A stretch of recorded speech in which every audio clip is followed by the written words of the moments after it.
So thank you, Dean, for inviting me to speak. It's a real honor and a pleasure to be here to celebrate Peter's 80th birthday. And what I guess I want to say is, so I did my PhD at Princeton and studied with David Lewis. And shortly after I defended my PhD, David died. And that was obviously a horrible thing. And it was kind of felt throughout the profession. But I also felt it personally, not just because he was my advisor and mentor, but I was also, as a woman working in metaphysics, I didn't find philosophy especially welcoming. And I really felt the loss of someone who had been my mentor and who had been so supportive and who I had a real connection with. And I don't think Peter realizes this, but one of the really important things for me was that after I met Peter and got to know him, I was going to say that he adopted me, but I'm not sure. I adopted him, actually. And he was a real mentor and friend, and he made philosophy feel welcoming to me again. And so I'm really grateful to that, and I will try to pay it forward as much as I can. But thank you. OK, so I don't have a remote, so I'm going to be running back and forth advancing my slides because I tend to kind of pace when I talk. I'll try to stay over here. In a famous graduation speech to new recruits, General Sherman tried to moderate the young soldiers' fervor, warning them that until they experienced war, they couldn't understand the true nature of the death and destruction that it brings. So I'm just going to read a quote from Sherman. "I've been where you are now, and I know just how you feel. It's entirely natural that there should beat in the breast of every one of you a hope and desire that someday you can use the skill that you have acquired here. Suppress it. You don't know the horrible aspects of war. I've been through 2 wars, and I know. I've seen cities and homes in ashes. I've seen thousands of men lying on the ground, their dead faces looking up at the skies." OK, so Sherman wants the recruits to know what to expect, but he can't describe the true awfulness of what's to come. All he can do is warn them, preparing their minds, by telling them that they can't know what they're in for until it's too late. What I'm going to do today is argue that a well-known debate about whether knowledge is propositional has implications for decision theorists working in philosophy, behavioral economics, and psychology. In particular, I'm going to argue, oops. OK, I'm going to try to advance the slides. Oh, here we go. I forgot to advance. I'm going to argue that the distinctive relationship between knowledge that and knowledge how, one that's recognized by anti-intellectualists and intellectualists alike, implies an analogously distinctive relationship between knowing that something has value and knowing how it has value. That is, the distinctive epistemic structure of knowledge how is reflected in a distinctive capacity to value, and that this matters in decision-making for a number of contexts. OK, so remember, as a new recruit about to go to war, right, you can be taught and warned and guided by those who have already fought. From their stories and their testimony, you can know that at some level you could face terrible suffering and pain. You can believe that you'll undergo something intense and difficult. You might be killed, that you might have to do brutal things to other people, and that you're likely to face really some of the grimmest facts of human life. OK, but even though you know all that, in an absolutely important and essential sense, you don't know what battle will be like. You can't know how you'll respond to it in the sense of knowing how truly horrifying and frightening you'll find it to be. To acquire this kind of knowledge of war, you have to experience it. That is, you gain this knowledge by acquaintance. Now, why do you actually have to experience war before you can understand its importance for you? Now, for some experiences, their intense kind of sensory or emotional content or presentation maybe is an essential part of what they are, right? And if that presentation or content is somehow linguistically indescribable, then testimony from others isn't going to be sufficient, right? Until you've actually experienced that particular event, you can't know its nature. And the horrors of war might be like this, but that's not the claim that I'm making today. Instead, the most general reason why experience can be necessary for the kind of knowing that I'm interested in here is that you can know beforehand that something will be awful or great or whatever, and in fact, when you experience it, it is awful or great or whatever, yet you don't know how it will be great or awful. Okay? That is, you can have knowledge that something is a certain way, but you don't know how it is that way, which entails, in an important sense, that you lack the ability to evaluate its impact on you.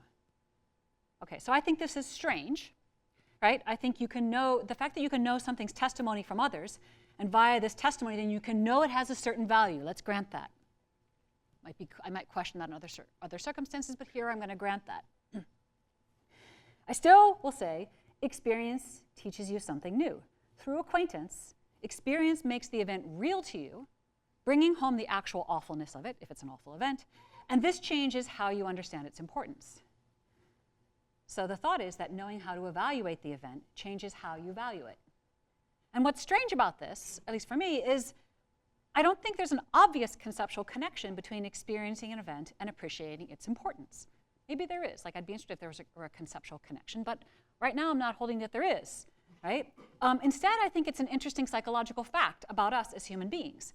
Something about becoming acquainted with an event through first personally experiencing it awakens your brain, making it, in certain contexts anyway, more meaningful to you, meaningful in ways that you couldn't appreciate before you experienced it. Now, the thought is then that given the way the human brains work, it's physically necessary to have the experience to gain the capacity to value in this way. The type of knowledge by acquaintance here, discovering what something is like, gives you a kind of knowledge how to value the event. Okay, so the intellectualist takes knowing how to be a species of knowing that, yet accepts that knowing how has a distinctive epistemic profile. And I have a nice quote from Carlotta Pavese about this. And the relevant thing is the intellectualist will grant the distinction between knowing that and knowing how, but it's not a propositional distinction, basically. The idea is that to come to know how to phi in the relevant sense, one must come to know a true answer to the question, how could one phi under a mode of presentation? For Carlotta, like a practical mode of presentation. So with what I'm saying here, take the practical mode of presentation in play to be generated by having the experience. Experience of battle brings knowledge of the horror of war under a practical mode of presentation. And more generally, the epistemic structure of knowledge how, that's a species of knowledge by acquaintance, is reflected in our capacity to value. So the thought is we can extend the intellectualist treatment of knowledge how by recognizing that an ability to value some event simplicator does not imply that one has the ability to value that event in every relevant sense. Sometimes we have to learn how to value under a mode of presentation. Now, the importance of knowing how to value a circumstance in this practical way, I think, is clear to anybody who's undergone something difficult, painful, or traumatic and is attempting to prepare someone else, someone who has never had that kind of experience or anything relevantly like it, for what they're about to undergo. The fact that someone lacks the relevant kind of experience can matter hugely because it can mean they lack a certain ability to appreciate the impact it will have on their lives. You can tell that person about how the experience was for you and about how it was for most people or how it is for most people, or about how it will change them according to what the best science says. And in this sense, you can tell them that the event will have a certain impact on them, but this isn't enough. That is, knowing via testimony that something has value may not be enough to give someone knowledge how, in the relevant sense, to value it. Okay, so the idea is that I can know some event's going to affect me in a certain way or have some expected amount of expected value without knowing how it will have that value for me in a deeply salient, relevant sense that concerns the nature and character of lived experience, which I've spent a lot of time recently arguing that philosophy, especially contemporary philosophy, should pay more attention to. In the war example, in order to gain the ability to know how to understand the horrors of war in the relevant sense, something more than knowing a true answer to the question, what's the value of war, is what we're looking for, okay? So becoming acquainted with war or experiencing it as real creates knowledge of how war is, and this type of knowledge is necessary for the ability to understand its value, and in the relevant sense, to know how to assign it value. It may be being able to imagine it in the relevant way. There's other things we could say. Okay, so you don't have to read this quote. This is just a recent quote from the news from a Ukrainian philosopher talking about the war. The thought is, in general, though, that the pain of the new experience is unknown until you're actually in it, and this is precisely the situation of the new recruits. They can know from Sherman's testimony that war is terrible, but they won't come to know how war is terrible until they experience it themselves. That is, until they have the lived experience of directly facing its horrors. So in these contexts, the distinctive contribution that knowledge by acquaintance brings is the knowledge of how to value, or as I want to call it, I want to call it the ability to value by acquaintance. And the thought is that just like we have knowledge by acquaintance, we should have value by acquaintance. Now, I noted earlier that the need for experience in order to know how to value stems from a type of physical necessity, or so I'm assuming here, drawn from the way that the human brain works. Not even assuming. There's more to say about this, but plausibly anyway, visual or other types of sensory cortex need to be stimulated in order for the reward centers of the striatum to be activated. In other words, there's a lot of really interesting research on this. It turns out that, like, say visual cortex needs to be activated, and then striatum, for that to be activated, then for the striatum to be activated, which are where the reward, basically, centers of the brain are, you have to have this other part of your brain activated. So there's a kind of physical explanation or story behind the way that having the experience teaches you how to value, right? This distinctive physical changes that are caused by acquaintance create a distinctive neural and cognitive path, then, to valuing by acquaintance.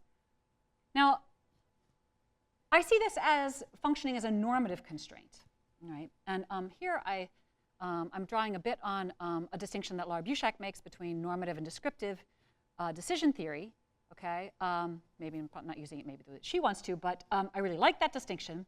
And the point is just that, look, when we're thinking about epistemology in many cases and decision theory, we're interested in how, let's say, ideal humans or human-like reasoning is happening, okay? So maybe reasoners with very different kinds of brains don't have the kinds of limitations that we're interested in here. A lot of philosophy is actually implicitly about human beings.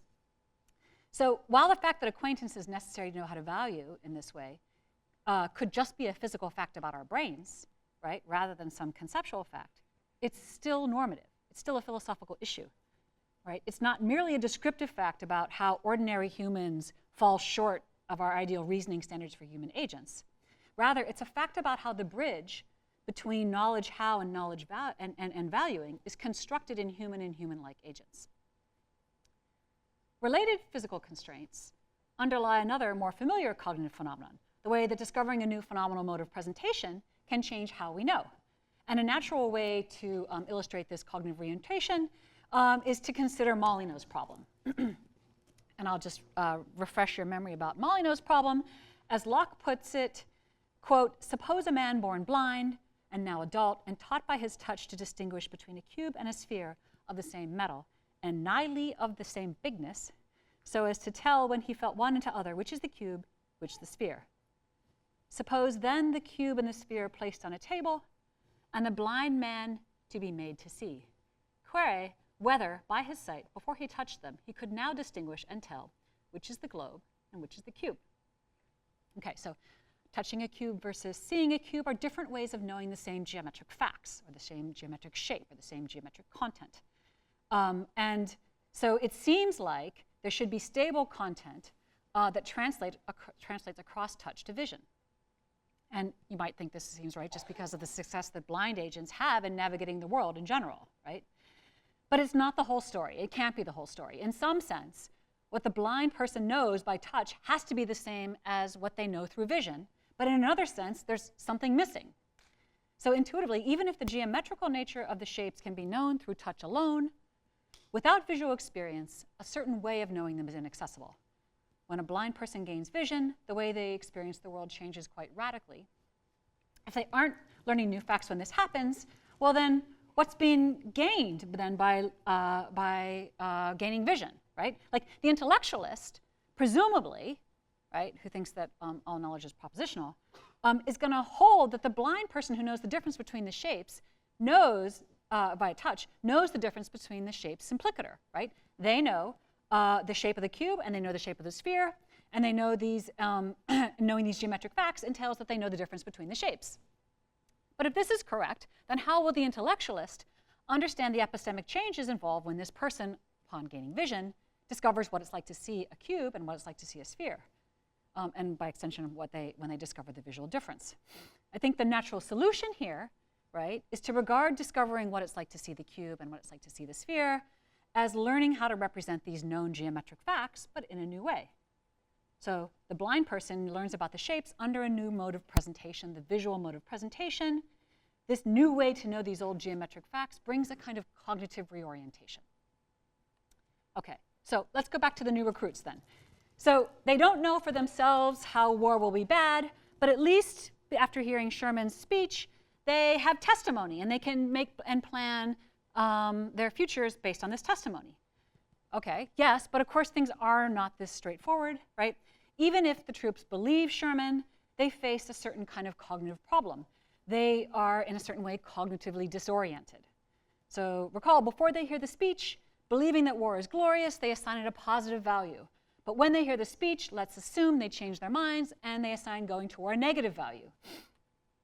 Despite this, a certain kind of failure to understand, a certain lack of understanding remains. They know that war has disvalue, but they don't know how it has disvalue. Colloquially, we might say that their gut instinct doesn't line up with what they've learned from their expert advisor. So what's the rational way to resolve this? Well, presumably, we want to say, in this case, valuing based on testimony should trump other ways of valuing. The recruit's gut feeling of how to value just isn't based on knowledge.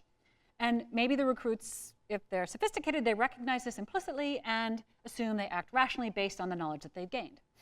Okay, but after they go to war, something really interesting still changes, right? They still know that war has disvalue, but now, by assumption, they also know how going to war has disvalue. And the point really is that this is going to matter hugely. It matters hugely to them, right? They've achieved a kind of alignment, a successful alignment of those values that were out of whack before they went to war, right? And this is an important cognitive reorientation. Adding knowledge how to mere knowledge that, in the case of value, can be quite significant. Now, I think there's an interesting kind of metaphysics question in the background. Like, are the troops discovering a new kind of value somehow, or simply discovering an old value in a new way? I'm thinking they're discovering an old value known in a new way. But if that's not your view, well, then we have to think about adding this type of value to kind of calculations of expected value. I don't want to go that way. But if the value is, I mean, we could. But if the thought is, well, look, it's what they discover is a new way to know this old kind of value, right? Then we can connect this kind of valuing ability to questions about motivation and action. And I think that's the useful way to go. That is, perhaps the separation between knowing the most valuable action and being motivated to pursue the most valuable action comes from, in part, the differences in mode of presentation. Okay, so those were the troops that believed Sherman. What about the ones that didn't believe Sherman? They face a different kind of epistemic problem. They don't believe their general because they can't recognize his expertise in some intuitive sense. The other ones did, even though they had this kind of gut feeling that it was going to go the other way. So they were kind of disoriented in a different way. The troops that don't buy Sherman's testimony lack, in some sense, the imaginative capacity to simulate themselves in battle. And without that, they can't believe that his advice applies to them. And they just don't want to buy it like Simplicator, right? So the problem that these troops face is an instance of a larger problem that I think illustrates the instrumental value of knowledge how. It's a version of a reference class problem, actually. That is, in order for someone to recognize the value of testimony as evidence for a particular self-involving outcome, they need to be able to recognize that the testimony applies to them. So in order for troops to frame the testimony correctly, they have to give it what I think of as a kind of de-se framing. I'm a fan of de-se phenomenology, actually. In other words, they need to be able to frame it so it applies to them. Now, how are they going to do this? Well, I think there's a fairly standard way to think about this. You imaginatively simulate what it's like to be in battle. You imagine yourself fighting from the first person kind of immersed point of view and evolve the simulation forward in the way that leads to assigning a negative value then to war experience. And in fact, this kind of what I just described is something that I think we do when we're talking about war or whatever all the time, right? Like when you read about scientific results, let's say, that could have implications for you or someone that you love, it could have implications. What do? Well, you try to assess the relevance of those results. And one way to do that is to attempt to kind of maybe imaginatively locate yourself in the population that the data is supposed to apply to. And if you can't locate yourself in that data for some reason, maybe the demographics fit you in some superficial sense, but you think, oh, for whatever reason, you have a property that kind of exempts you from that population. Or you have some other property that you think makes you in a kind of an exclusion case. Then you infer that the testimony just doesn't apply, right? The scientific results don't apply to you. So conversely, so if you can't locate yourself in the data, you think that the testimony doesn't apply to you. Conversely, if you can locate yourselves in the data, and of course you endorse the structure of the methods or whatever, then the implications of the data are relevant to your own expectations and futures. And of course, going back to the troops case, the problem is they can't accurately imagine what battle will be like, and so they lack the ability to construct the relevant day-say mode of presentation that they need to use in order to locate themselves in the right reference class. Okay, but in either case, whether they believe Sherman or they don't, the new recruits, for them to know how to value going to war, they have to grasp it under the right mode of presentation, one sufficient to teach them, in some sense, what it's like to go to war, and in parallel then to the blind man, who discovers a new way to represent shapes, when the recruits discover what it's like to face death or what it's like to kill another person, they gain the ability to represent war in the way necessary then, I think, for proper appreciation of its importance. And what I like to say about this is they gain the ability to value by acquaintance. In other words, they have the practical ability to assess war's subjective value. And I take subjective value to be the value of the nature and character of lived experience. What's lived experience? I take it to be a conscious experiential state that can include intrinsic and extrinsic content from beliefs, values, and other mental states, as well as phenomenal character, with content that is perspectively centered from an immersed first-person or egocentric point of view. Happy to talk about that more. Subjective value isn't merely hedonic, nor is it based merely on the phenomenal feel of lived experiences. That's not the view. It is, however, a way of valuing that comes with a type of cognitive orientation, and it's psychologically centered. It involves a way of valuing that's fundamentally tied to what it's like for the individual to live that experience. Okay, so life under a new mode of presentation can have a pretty significant impact on the nature and character of your lived experiences. So again, consider a person who's blind from birth, right, gaining ordinary vision. When that happens, the world opens up in a new way, okay? It changes something very basic in how people make sense of things. It brings about a dramatic cognitive reorientation. Things are lost as well. It's not like a win-win. And this is going to be so even if the blind person were to learn no new facts, okay? Even if they were in full possession of all of their worldly facts through testimony from friends, family, and trusted advisors before they were able to see. Still, they gain a new way to know their old world, right? So what is this? This is just an example of Molyneux's problem writ large. Okay, and in just the same way, the soldiers who discover what war is like gain new abilities to understand, represent, and make inferences about war and its implications. Well, okay, I said in just the same, but not in just the same way, right? Like in the case of a blind person gaining vision, the new mode of presentation is generated by a new experience that comes through having a new kind of sensory experience. But I'm not saying that about the soldiers, right? Here, the idea is that somehow the new mode of presentation comes through a new experience, but the new experience doesn't come from gaining a new sensory capacity. Rather, the thought is that the generation of the practical mode of presentation is related to a cognitive reorientation that's created maybe by the physical or causal contact with the event itself, a kind of making real. Okay? So the idea is that even without gaining a new sensory ability, then, the physical experience somehow of the realness of the event changes how the perceiver knows the event, which in turn enriches their capacity to subjectively value. Again, no facts have to be learned, right? No new kinds of value have to be discovered. It's rather that causal contact with the event creates a physical change in the perceiver, again, maybe perhaps through like activation of the striatum and various other kinds of physical changes. And that realizes a new mode of presentation, a practical mode of presentation, endowing them with new capacities to value, knowing how to value. So the thought is then we can make sense of the cognitive significance of experience as a vehicle for creating new capacities to value for a wide range of new kinds of experiences that are not primarily sensory and need not involve the discovery of any new facts. And I have argued elsewhere that this counts for the experience of becoming a parent emigrating to a new country, transitioning to a new gender, getting divorced, becoming disabled, lots of different examples.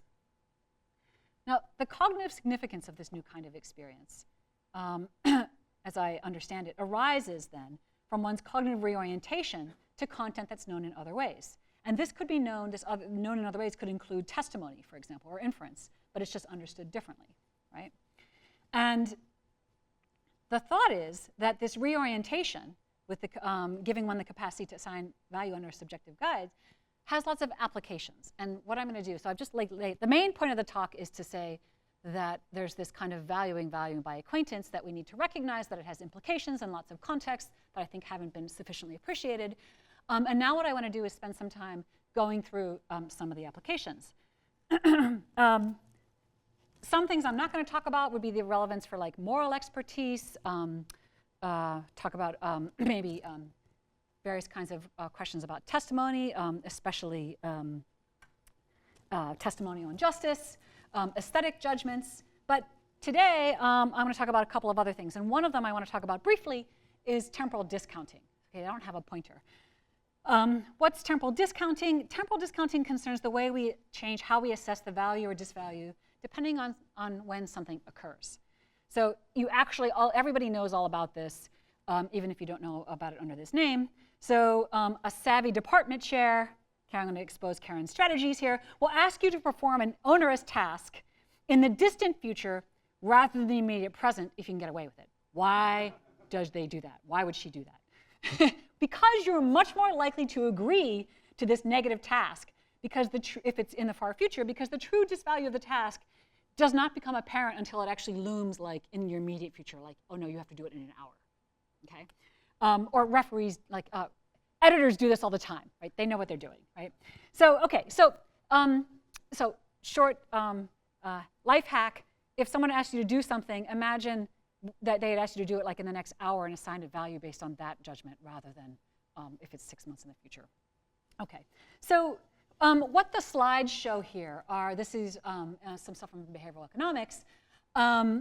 They basically show like a certain kind of temporal discounting. Here what the graph is showing is actually technically the reverse of the example I just gave you, because it's showing you an example of how someone could undervalue the distant reward in a way that's not consistent as time passes. Okay, so in the graph A on the right, the far on the right, that's exponential discounting is just kind of natural discounting, what we normally do in a rational sense.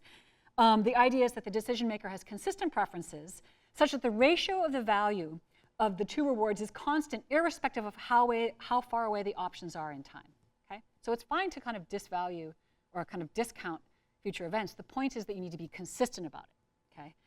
In B and C, we see that the ratio of the value of the rewards, SS is for smaller sooner and LL is for larger later, changes, okay? In other words, the ratio of the value is no longer constant as a function of the decision maker's position in time. And in particular, graph C, which is what has what's called a high discount rate, is a kind of example of classic hyperbolic discounting. Okay, so temporal discounting in the objectionable sense is called hyperbolic discounting. And that's deemed irrational. And the point is, like, if you see at T1, when both rewards are distant, the larger later reward is preferred. But as the decision maker gets closer to the time of when the smaller sooner reward would be given, that reward becomes increasingly desirable, such that at T2, the immediately available smaller reward is preferred. And where you see that happening is where the blue line crosses the red line. That marks the temporal point where the agent switches to valuing the smaller reward over the larger reward solely because it's more immediate. So it's basically like the marshmallow test or whatever, taking 10 red jelly beans now instead of the tasty red jelly beans instead of like waiting for 15 red jelly beans later. All right, why do we do this? Well, when I told Dean what I wanted to present, I said I was going to spend a lot of time talking about temporal discounting.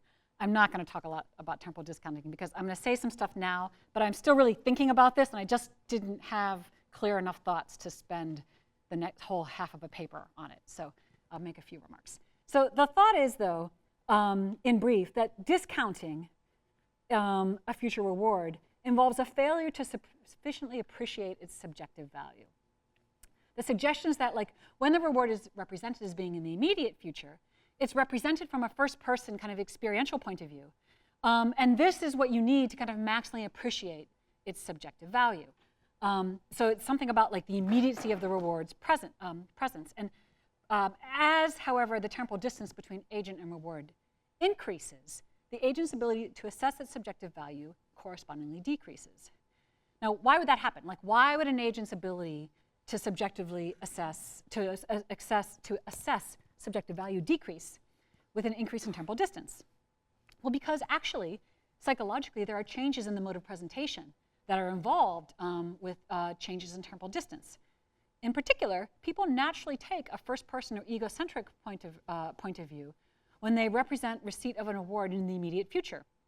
But as the temporal distance to the reward increases, they tend naturally to shift towards representing the reward or receiving the reward from a more allocentric or observational point of view. Think about yourself like a year in the performing some task in the year in the future, and you'll have in general, you'll represent yourself from an observational perspective instead of like from the VR perspective. There's some interesting psychological results about this too. So the thought is that there's a kind of framing effect here, and the framing effect results from the difference in ways of representing the reward that's tied to kind of natural changes in perspective. And these changes in perspective kind of decrease the kind of epistemic accessibility of the presentation under the practical mode. Okay, so the thought is that without the requisite know-how then that comes with the practical mode, an agent's judgment may be subject or more likely to be subject to hyperbolic discounting. Okay, now this is the only, there isn't like any direct connection to Peter's work in this, but Dean said that was okay. But I will say that one of my favorite papers of Peter is his paper for dimensionalism. I think it has like just, it's just an incredibly great way to talk about problems of persistence.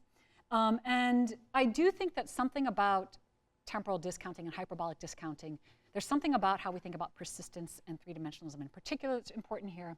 I actually also think there's a connection to Dean's view, so it's perfect here, because I think there's also something going on here that may be related to the idea that things in the present are somehow more real, and that things like in the future, also in the past, are somehow, in some sense, less real, okay? Now, I'm not making the metaphysics claim here. What I'm saying is kind of psychologically three-dimensionalism and a certain kind of view about the reality of the present is reflected, I think, in what we see with cases of hyperbolic discounting. There's some kind of cognitive reorientation that's needed in order to somehow represent our future selves or the receipt of the future reward as real as it would be if it were like in the present. And also we have to be able to see ourselves kind of grasping it in the right kinds of persisting three-dimensional sense. And I think there's something about these ideas that it's related to the getting the right practical mode of presentation, but I don't know what else to say about that in a useful way now. Very interested in all of your ideas. I will note that this is one of the many ways where I think there are interesting connections between the metaphysics, the epistemology, and stuff in behavioral economics and psychology. So this, like, in this area, I think there are a whole bunch of really interesting empirical things that people could explore that would be drawn directly from the kinds of insights that philosophers have had in this area. Okay, so there's another dimension to the importance of knowing how and its relation to value by acquaintance that connects to another area in cognitive science and computational work. In particular, it connects to generative learning and flexible agency, which are two hallmarks of human intelligence. So this is a second kind of application of the idea that there's a kind of value by acquaintance, or there's a role for value by acquaintance that needs more attention in the literature, I'd say. Now, what's generative learning? That's kind of learning that occurs when intelligent agents actively construct relationships and make associations between new inputs, including new experiences, and their existing knowledge, beliefs, and attitudes. And what I'm going to do is illustrate the connection between generativity, agency, and knowledge how through the notion of an agent's being able to construct their own policy or plan for solving a problem in a context where know-how is required. More specifically, consider a situation where we have a highly charged political context and a president who has to decide whether or not to deploy a nuclear bomb and, in effect, to declare war. Like, I was working on this paper before the Ukraine war, but now it's got this kind of whole horrible side effect, so, sorry about that. So a president who's never had experience of war can still know in some particular context that they should assign a high negative value to a particular war tactic. Maybe they know this from the testimony of others who have gone to war, such as their generals and other expert advisors. So that president can know that a particular action and its outcome has a particular value, even if they don't know how to assign that value themselves, right? So call the distinction between being able to follow an expert's assessment of value versus knowing how to assign value on one's own, a distinction between being able to follow a policy and being able to author a policy. The problem for the president is that they can't author their own policy. Now, I'm using this language intentionally. In computational cognitive science, a policy is roughly a set of action rules for an agent that, to follow in order to maximize chances of achieving a desirable reward.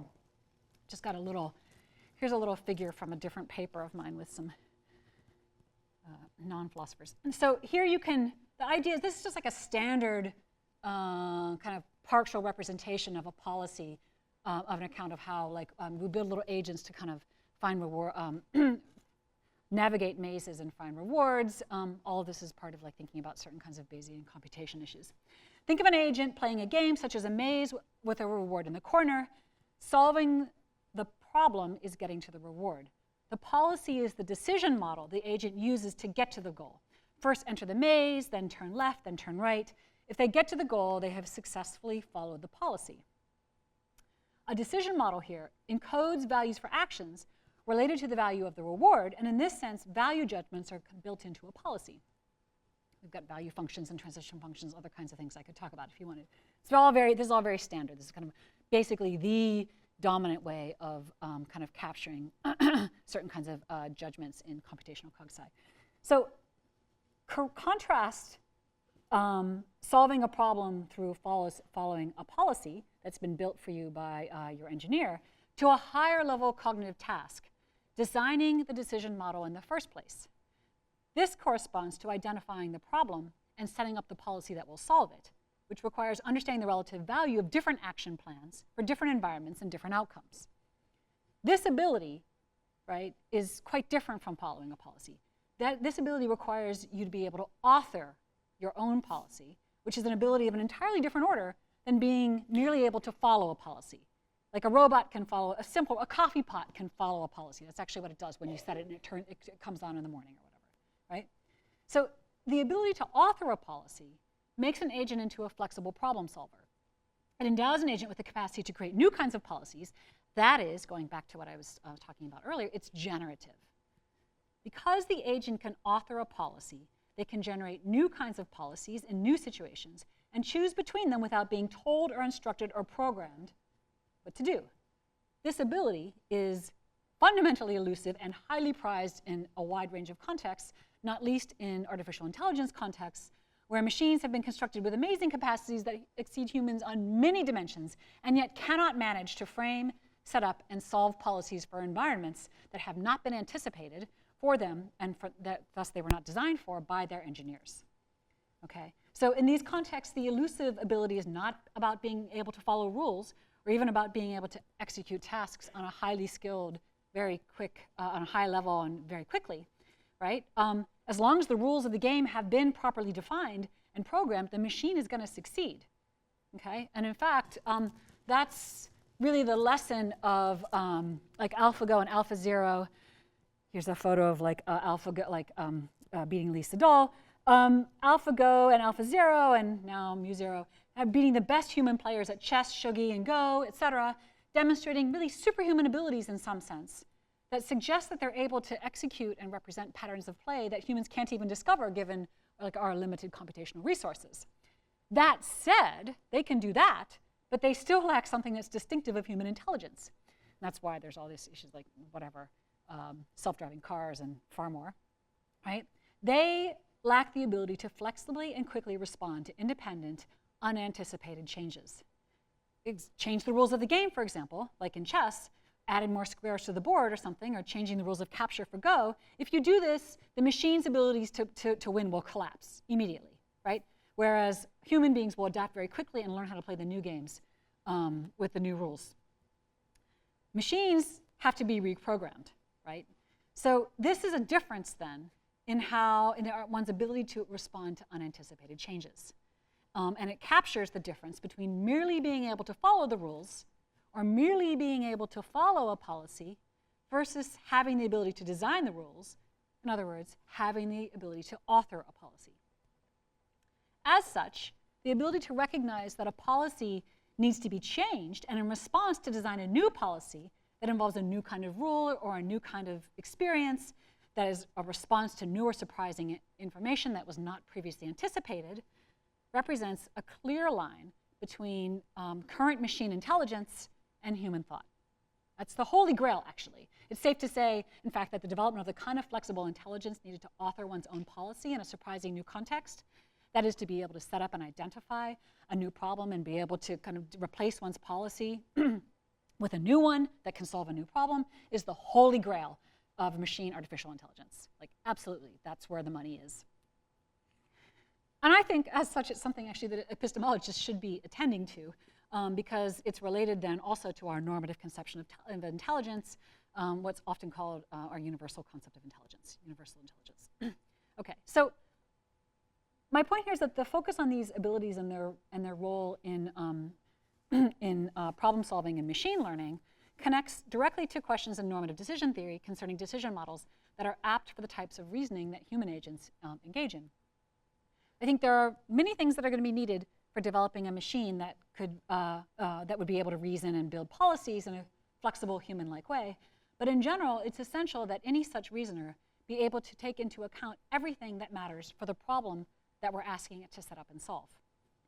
So by extension, if we're going to design machines that can interact successfully with human agents, such machines need to be able to take into account everything that matters to humans and in the way that it matters. Otherwise, when a machine is tasked with developing a policy for human beings in a new context that its engineer has failed to anticipate, whether it's executing a weird smartphone instruction or making a high-level assessment involving weapons deployment in the midst of a nuclear emergency, the machine is going to fail, and it's going to fail badly. Okay? So the distinction between being able, I have a new slide, to be able to follow a policy versus being able to author a policy, and by extension, the importance of knowing how to recognize and solve new problems is implicitly recognized then in high-stakes contexts, such as this choice of whether to deploy a bomb, that is, in contexts where wartime policy is needed. I don't know about you, but I certainly don't want a machine that can't recognize surprising new developments to be in charge of whether to deploy a nuclear arsenal. Okay? It's also recognized implicitly outside the realm of artificial intelligence, at least implicitly, right? So in the US presidential election, for example, a candidate who lacks experience of war tends to be at a distinct disadvantage because the president of the United States also serves as the commander-in-chief, right? A president who lacks the ability to author wartime policy has to ultimately rely on expert advisors. And many electors would regard this as a serious flaw in a president's ability, right, their suitability for the job, and maybe even fatally so, okay? So we can put it as follows. Authorship requires know-how. A president who can't author a policy, in some sense, is just not in charge, in some relevant sense. So, okay, what do I mean? Like, in what sense is the inexperienced president unable to author a policy? You know, in what sense are they not in charge? Well, again, the problem is apparent then in planning contexts where new or surprising developments require the revision of decision models that are guiding policy. For a president to author wartime policy requires them to know how to assign value to various outcomes and their actions in particular that would bring those outcomes about. In a context where the outcomes have already been identified and a policy is in place, the president is going to be fine, right? They can follow the best policy. They know from their expert advisors which established outcomes have what values, they know what to do. But in a context where new and unanticipated outcomes arise, the president is in trouble. They cannot build and assess a new decision model for themselves, as this requires the ability to assign value to new outcomes. They will have to rely on their advisors to author a new policy, one that fits the new environment. And in particular, what's wanted here is a type of expertise, one that involves the ability to flexibly recognize a new problem and set up a new decision procedure for a previously unanticipated outcome. Expertise like that requires a range of abilities, including the ability to know how to assign values to outcomes that matter. Okay, so what I'm saying here, partly, is that a good reasoner has to be able to take into account everything that matters for the problem that it's to set up and solve. And one of the things that matters, at least to conscious, feeling human beings, is the way that certain outcomes impact the nature and character of their lived experience. The subjective value of outcomes matters. And for this reason, the practical mode of presentation matters and needs to be taken into account in decision-making contexts. When authoring a policy that has a significant effect on the lived experience of human beings, one must know how to assign subjective value to the outcomes of the decisions that the model recommends.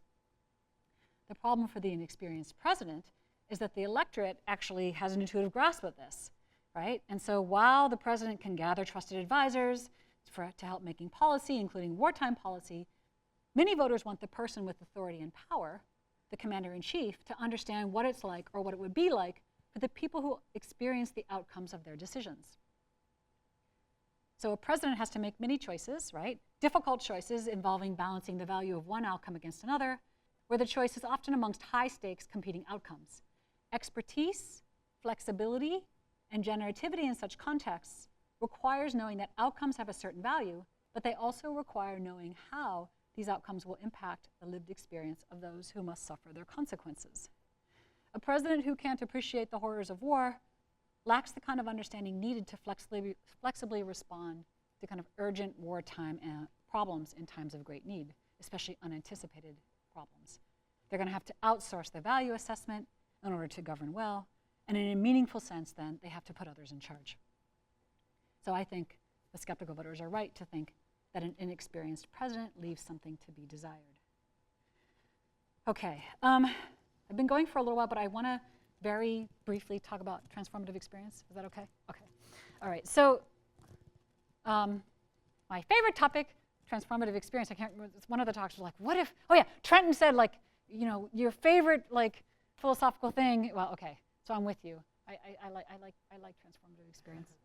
Okay, all right, so the fact that we assign value to the ability to author a policy matters in personal contexts as much as it matters in policy contexts, right? It's important to know how to assign subjective value in high-stakes personal contexts, just as it is in high-stakes policy contexts. And in particular, when we're making a transformative, life-changing decision for ourselves and others close to us, value judgments involving the nature and character of our lived experiences matter. We can describe such life-changing decisions in terms of authoring a policy for one's future self. To author a policy for yourself, you have to know how to construct your decision model, which means you have to be able to identify the problem you want to solve and set up a decision model for solving it, which includes knowing how to assign value to various outcomes in order to determine your preferences. And the problem in transformative decision contexts is that a person cannot author her own policy. She can't frame the problem to be solved because she lacks the necessary experience. She doesn't know what the transformative experience will be like, so she doesn't know how to assign subjective values in the right way to certain relevant outcomes. Authorship means that certain elements of the decision model go undefined. Moreover, by stipulation, the transformative experience will change her values, so she can't simply map her current values onto her future outcomes. So it doesn't mean there's anything she can do. She could look to expert testimony to tell her what her post-transformation values will be. And so she can know that her outcomes will have certain values and rely on this testimony to assign outputs to value functions. In this situation, if a person wishes to choose rationally, that is to maximize her expected value, she has to rely on testimony from others about what her future post-transformation values will be, because she doesn't know how to assign value to her outcomes herself. But this means, and this is what I'm interested in this context, is that when making her life-changing decision, she's following a policy for her future self rather than authoring her policy. And I think this is what I meant elsewhere where I've said this preserves rationality at the expense of authenticity. Okay, transformative decisions are decisions to change something so deep and substantial about one's core values that their choice is in effect to rebuild oneself. If in order to be rational, one must merely follow a policy when constructing one's future self, as opposed to authoring one's own policy, rationality comes at the expense of authenticity. So I think authentic decision-making in these contexts requires the capacity for authorship. As a close second, you can recognize that you don't know how to assign a subjective value, and so recognizing that you have to follow a policy, but it's a second best option. Normatively falls short. Okay, one other thing before I finish. There's another problem involving the endogenous structure of transformative change. In a context where a person chooses to undergo a transformative experience and changes their values, the change in values is created in virtue of undergoing the transformation. Easiest to see with an example, when a person has a child and forms an identity-changing attachment to their child in the ordinary way, they attach themselves to that very child. That is, they value the child that they end up having. They wouldn't want to replace that child with a different child that they could have produced if they'd waited 2 weeks to conceive, right?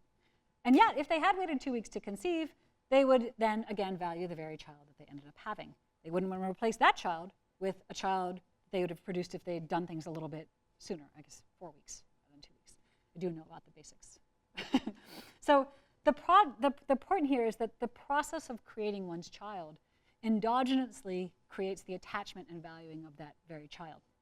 And this structure generalizes. So in transformative contexts, the policy that you follow changes you as an agent, such that in a certain sense, who you are after the transformation is determined by the policy that guided the transformation. And so in many cases, then, the values that result are determined by the transformation itself. Another example, imagine choosing between becoming a pianist or becoming a doctor, but where the process of becoming either one of results in your future self's values being kind of reformed in that process. Again, very standard cases. The fact of endogeneity means that in a certain sense, when you make a transformative choice, your policy is forming you as much as you are forming your policy. And the difference then between merely following a policy and authoring a policy has a special, I think, kind of bite. The cost of choosing, the thought is, without knowledge how, means that in order to act rationally, you're forced to merely follow a policy that's going to form your future self. But when you're being formed by a policy, you want to have authorship, right? So in making a transformative choice, then again, to act rationally, you have to give up authorship over a policy, that the policy who determines who you will become. And again, I think this is a way of kind of making precise, in some sense, some of the importance of authentic self-construction, right? And I don't have a solution. Again, what I'm trying to do is bring out, I think, the deep connections between metaphysics, epistemology, and psychology in context of transformative experience. Thank you.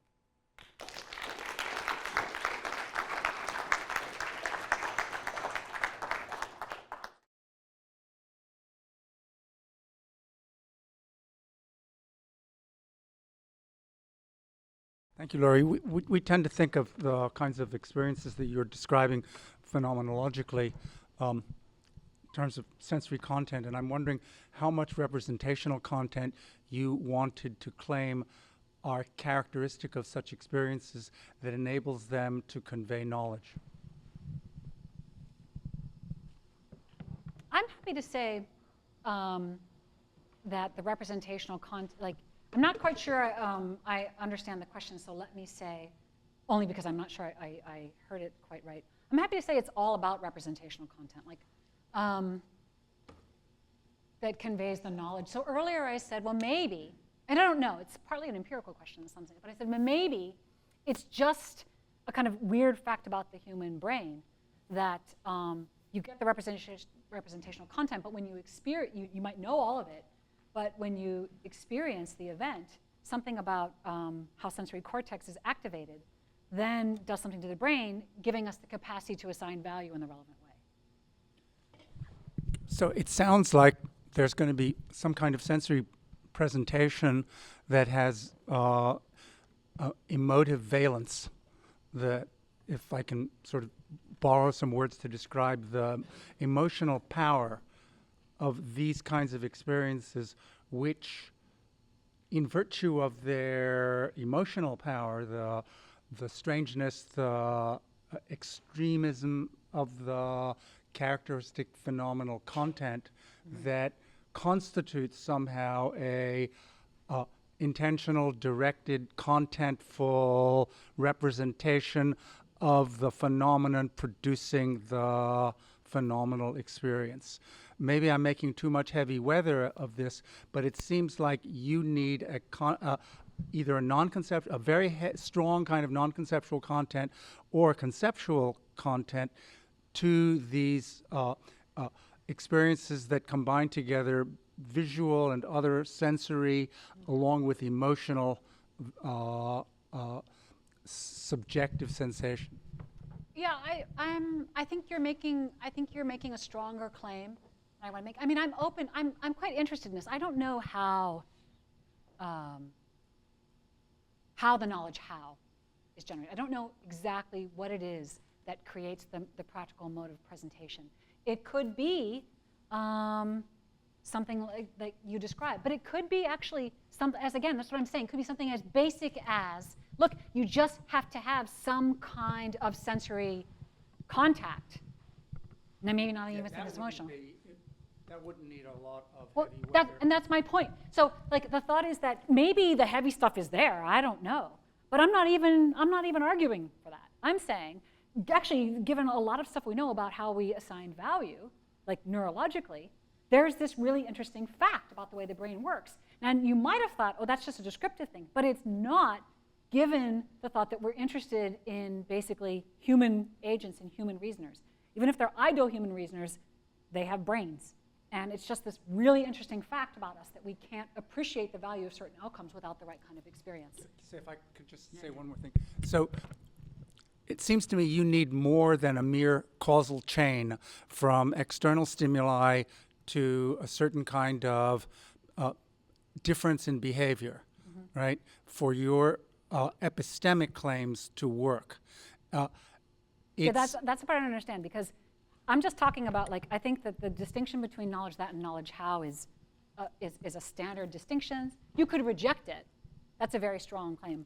I'm gonna, like, and I'm not sympathetic to that. I think there is a distinction. I'm not the first person to say that, you know, what it's like involves a kind of knowledge how and mode of presentation. That's the main point. So I'm not making, I understand what you're saying, that I think there's something really interesting there. But if I were making a stronger claim, I would need it. I think rather there's an interesting question that I admit, but I don't need it for the argument that I'm in. That's what.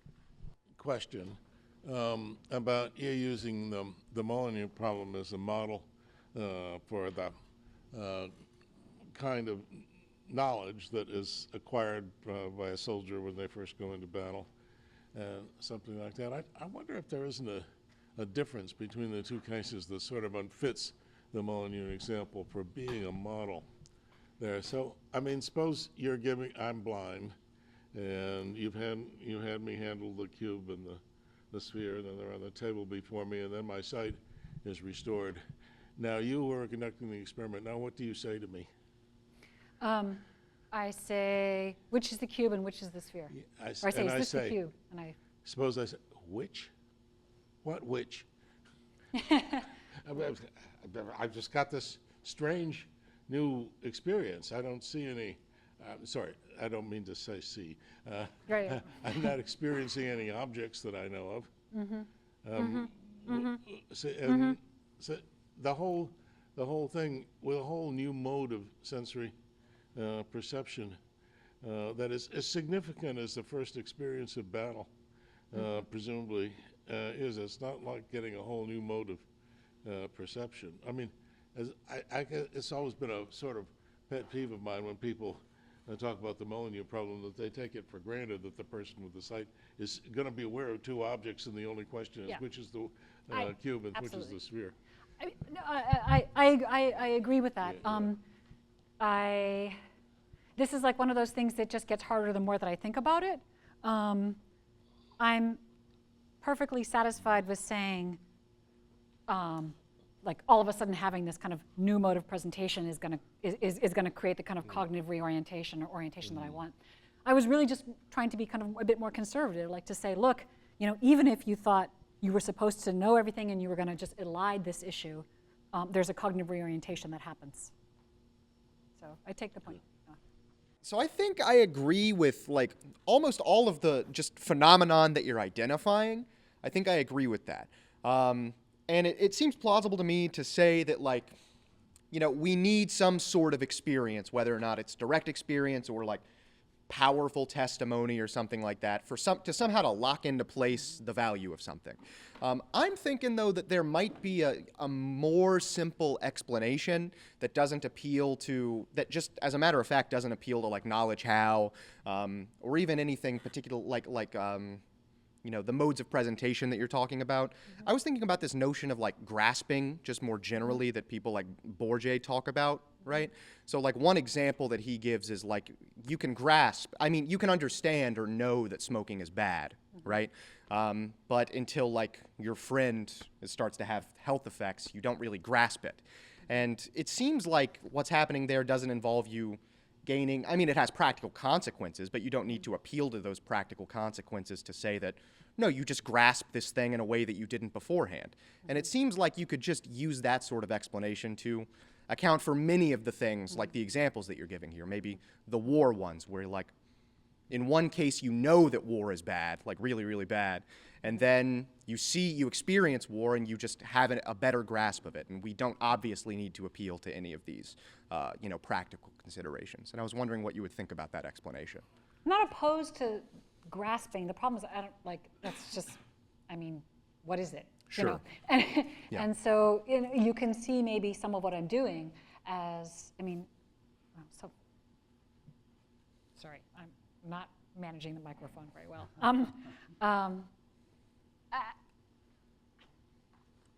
What I'm interested in doing in a certain way is trying to establish how, let's say something that we might talk about as grasping, is actually something that involves a structure that's familiar. That's really the point, that the debate about knowledge how, knowledge that and knowledge how, has a certain, is about recognizing a certain kind of, one might say, epistemic structure. And what I think is really important is that that same structure is reflected in how we think about value.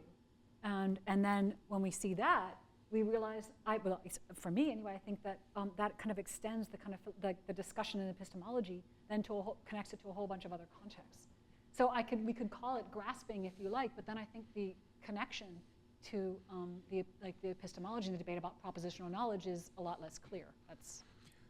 So you would see what you're doing then as sort of maybe giving a new species of grasping, if we want to call it that. Yeah, I'd be happy with that. What I did was say, the first half of the talk, that's really where, the claim is there's something called value by acquaintance. And we know about knowledge by acquaintance. There's also value by acquaintance. It's a certain kind of knowing how. And it's really important. And if we want to call that, at least in some context, grasping, sure, then I'm happy with that. Let's take that to be an explication of what grasping is. Okay, Yeah. Thank you.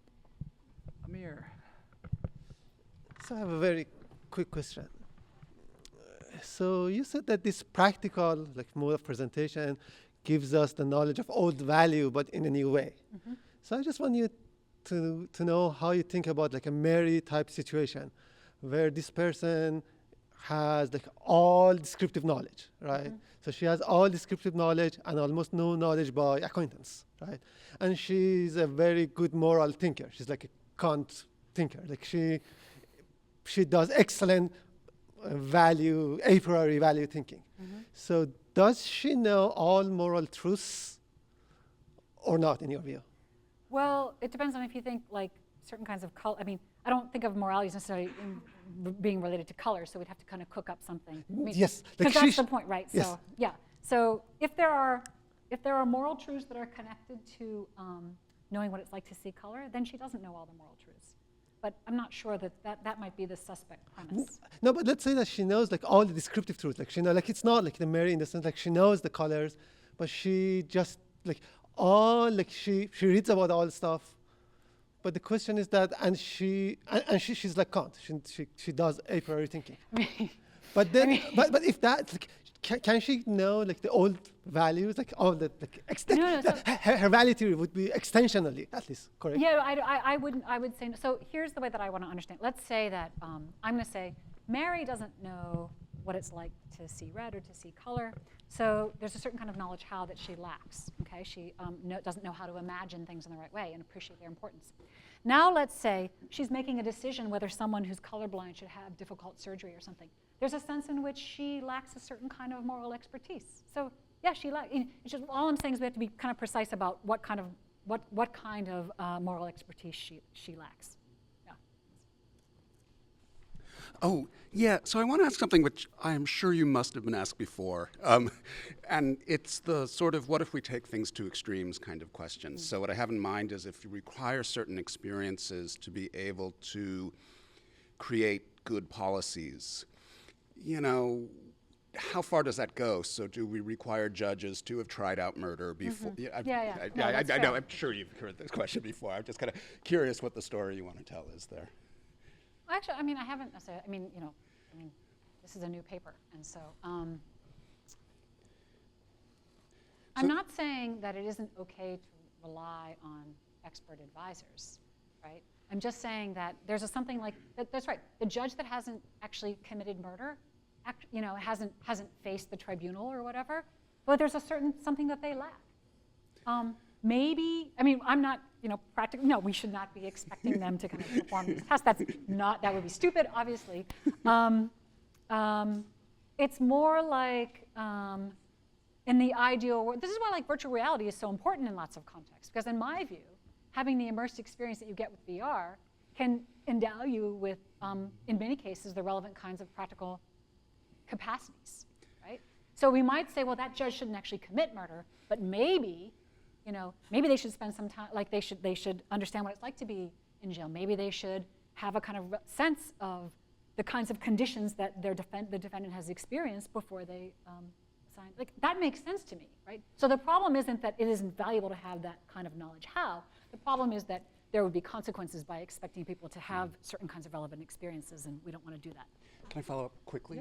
Yeah. So I guess I had a more skeptical or pessimistic way of looking at this, because when you started out, you were talking about the way that for us, with our brains and our psychologies, that certain kind of direct experiences seem really important for making certain kinds of decisions.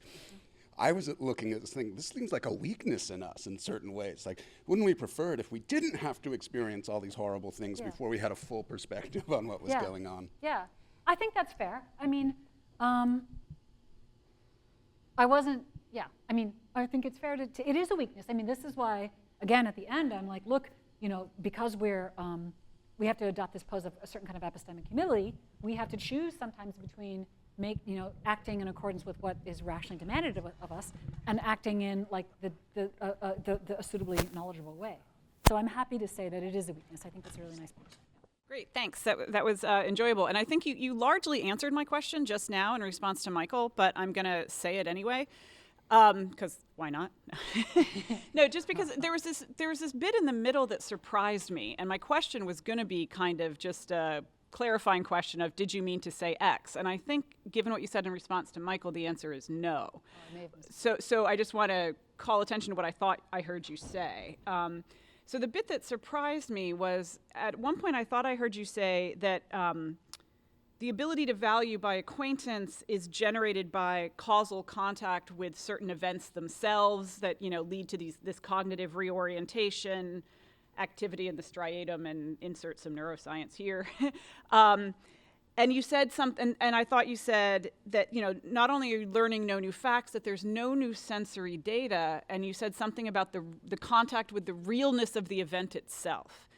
Okay, so that kind of language led me to think that not only were you going to draw a distinction between a version of Mary who knows all the facts about war but has never experienced war, right? Black and white. I think this is the kind of Mary that Amir had in mind. Oh, okay. But also drawing a distinction between someone who's merely had the virtual reality, the Matrix experience of war, and someone who's actually been in a war. And I totally would have expected you to draw the former distinction, but I was surprised to hear you draw the latter distinction. And just now, in response to Michael and saying, oh yeah, maybe virtual reality would be very important in teaching our policyholders, it suggests you don't want to. So this rhetoric of causal contact with the events themselves is a little overblown. Is that correct? Yeah, I wasn't. I'm not sure I said the events themselves, because I may have said something like events, but events themselves, that's an extra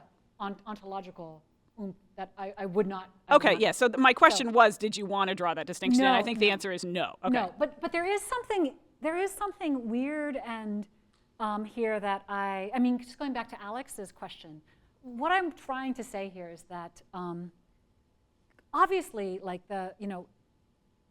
whether we're having a VR experience or whether it's causal contact with the actual event itself, it's got some kind of sensory, it's experience. You have to.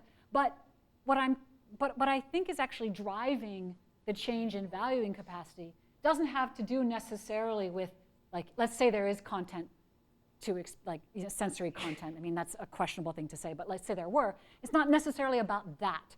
So part of what I'm trying to say is these events about like having a baby or going to war or whatever, it's not because of the sensory contribution per se, or at least I don't want to depend on that. I think there might be something else really quite interesting about just creating a certain kind of activity in cortex via the sensory experience that's actually doing the work. Okay, great. Thanks. That's helpful. This is somewhat similar to Evans's question. I wonder whether the distinction between the two kinds of knowledge of value that you make might be a sort of epistemic analog of Tamar Gendler's doxastic distinction between alief and belief. Maybe the soldiers Grant was addressing were in a position to believe on the basis of Grant's testimony that war is bad, but they were not yet in a position to alieve that. Yeah, that's interesting. I mean, it's again, I would want to say something much the same. Like, that's an interesting connection that I'm certainly not opposed to. I have to think a bit more about that. I mean, the weird thing about a leaf, so the standard example is like you're at the Grand Canyon and you get on the like glass, like to some overhang, which I would never do. Like, I'm afraid of heights. So like, but you get on it and you know you're not going to fall. I'm not sure you do know you're going to fall, but whatever. And yet you panic and like you can't, whatever, right? And so it's you don't believe that you're going to fall. You alieve that you're going to fall. And so is your thought that well, I have to think more about it. I'm not quite sure. There's a connection there, but it's not clear to me exactly what the connection would be. The thought is that there's something that you grasp in order by being presented with it, but even though you kind of reject a certain kind of belief, and so alieving is like a kind of pseudo-grasping or something like that. Is that the suggestion? I'm not clear. It's interesting. I just don't know what the suggestion is exactly. So I just wanted to ask about a question regarding moral expertise and whether an increase in acquaintance by value or this kind of know-how always leads to more moral expertise, because sometimes it sounded like you were saying that, but sort of in the spirit of Michael Glansberg's question, you might think a certain kind of reflective moral expertise would say, I don't really want that kind of know-how, and not just in the murder case, but also, for cognitive economy. Yep. You don't maybe have time to reorient yourself or update on the fly. Yep. Or maybe you think, I just need to follow a policy here, because if I knew how bad this is going to be, I might then try to author one that would get around it, and then we'd lose the greater good in the end. So couldn't moral expertise involve trying to avoid this sort of acquaintance by value? 100%. Okay, I mean, that's exactly right. And I didn't talk about it mostly because I just, have thought about it only a little bit, and I'm not an ethicist. But I really like the discussion of moral expertise, and also these are questions about expertise and testimony more generally, and I think everything that you're saying actually kind of generalizes. So yes, absolutely. Okay, great. Yeah. So this is maybe a little bit of a follow-up on that question, but more on Amir's question. I guess I was interpreting Amir as asking maybe implicitly about the idea of academic ethics. So if experience is so important to thinking properly about ethics, how much sense does it make for philosophers in their ivory towers to be ethicists? Maybe we should be expecting philosophers to have war experience just as much as presidents if we're to think rightly about these matters. So, Amir, I'm sorry if I misunderstood your question.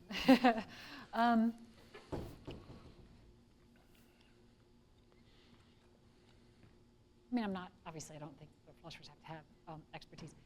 Again, I'm a lot of the questions are I feel like everyone's saying well, why are you saying this? But that's all kind of overclaiming. I am happy. Really, if everyone's yeah, experience matters. It's important, not it's necessary for something or sufficient for anything. It's really important, and I honestly feel like a lot of my career has been devoted to try to bring out how I think important it is to attend to the nature of experience for a number of interesting philosophical problems, because I just think it's been, for reasons I don't fully understand, not an area that has been explored aside from particular discussions in philosophy of mind. The Mary case is a great case because everyone talks about like phenomenal character, like for the mind-body problem in zombies, and like that's a great problem, but there's so much more that's relevant. So I would be happy with saying, look, there's value in kind of a certain kind of practical expertise. I think that's certainly recognized in ethics, but it's not like everybody has to have practical expertise. It's just that we need to value it appropriately and understand the role that it plays, in particular in decision making. Thanks. So I think this It's interfering with our ability to keep our minds on track.